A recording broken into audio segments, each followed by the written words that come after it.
So today I'm going to be talking about some of the journaling that I did a few years ago about power, about wounds, about identity, and memory, kind of. So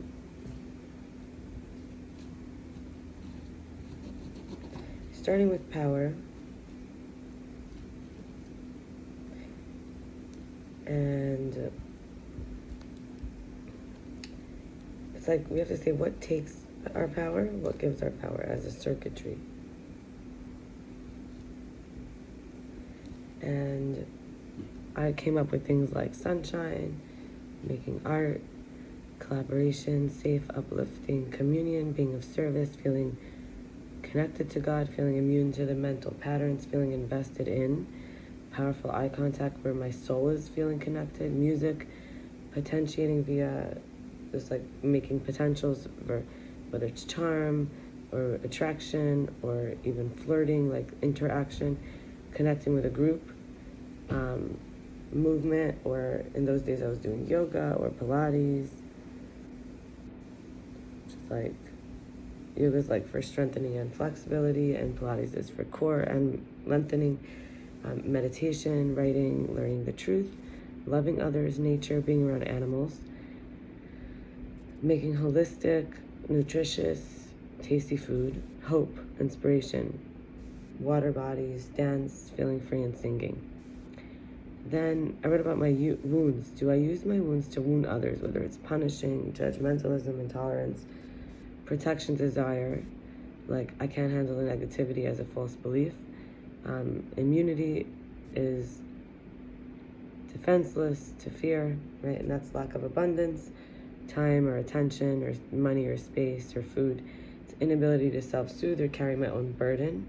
It's fending for self when ill-equipped. It's using the voice to ask for help, not boundaries with carrying others' burdens, projecting bad intentions, feeling victimized, stinginess, competitiveness, possessiveness, lack of mercy, not giving benefit of the doubt, assuming others are defensive and judgmental, or being inconsistent and dishonest, tending to negative energy rather than resenting it, being unstable, unpredictable, unreliable. And then I was, as I said, from the power, we go into our woundedness, we see where we're losing energy, right? And then we go into identity, which is like the most stable energy form. So in order to go in, I wrote things like people throw emojis or really, I think of my emotions at me. I'm not everyone's cup of tea. I don't rely on one support program completely, like not any one specific thing except a higher power, which is personal and evolves, and myself. And people are happier when they know the true power that flows through them, even if they at first are defensive and resistant to be. Not everyone will know how to relate to me or to react to me. My sincerity is childlike, and I choose hope, and I always have my dignity. When someone takes it away, I feel violated, and I'm always connecting with, I wrote, like, as an example, autistic people or who are misunderstood as narcissists.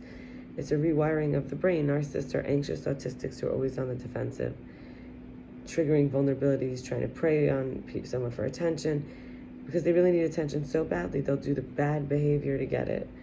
Attention is really interaction. Like, people who can lie and cheat and steal to get it are still getting attention.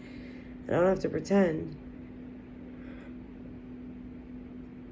Exhausting kind of work sometimes. I don't have to pretend that I'm not affected, emotional, angry, shamed, or sad. I'm good. And that's why I was saying that the core identity. And then in terms of memories, like, we're engineering, so there's thoughts, feelings, ultimately patterns. We're parenting. We're like thought engineers. We have healing. I talked about powers. We have to look at ourselves as a gift to the world. Like when we're in our right engineering, our software impacts our hardware. There's something called neuropsychology. The electricity affects the wavelengths. So wavelengths are like the thoughts, the psychology, the psyche, and pain as a knowledge, as a language, and the philosophical and psychological ramifications. And the reminders, which start to become memories in the engineering,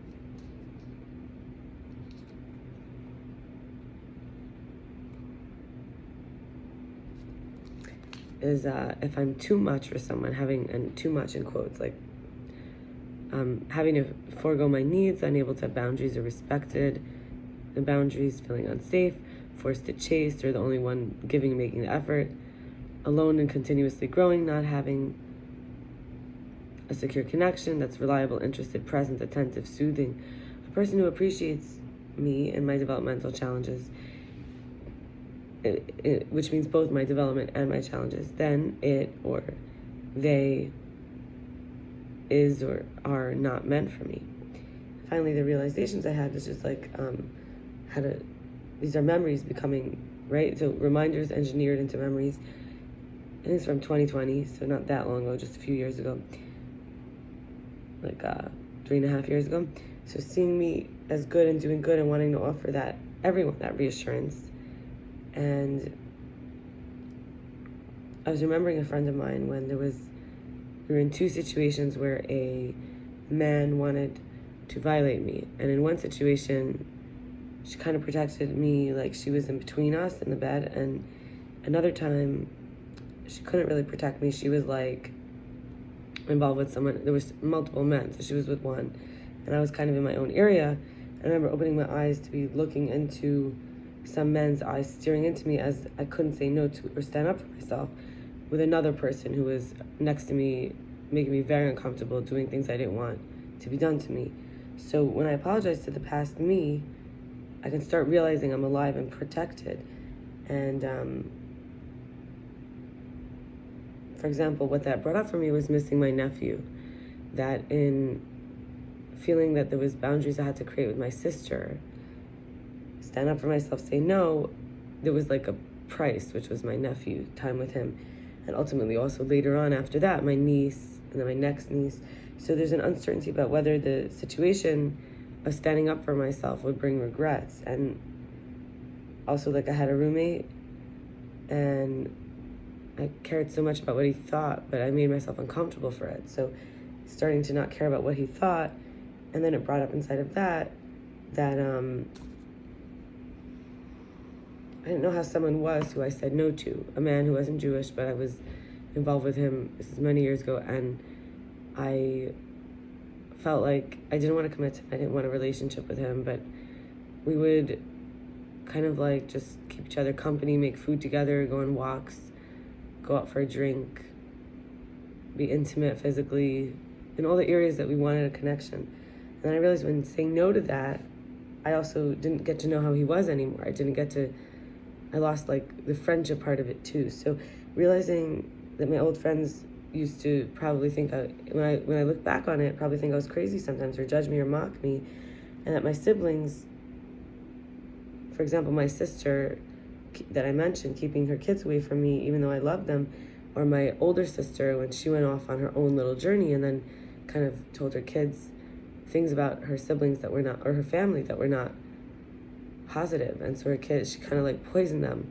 So like feeling like that, even though I loved them. And then thinking about a man who, he wasn't Jewish, and he was dating someone, but I didn't know for like 7 months. We were becoming close, and then I found out about her. And it was so hard for me to have the self-esteem to say no to him, because I was put in like this role where he kind of wanted me to be like the superior one, and making him feel like he's just the option. Then he would feel better about himself, like in the games.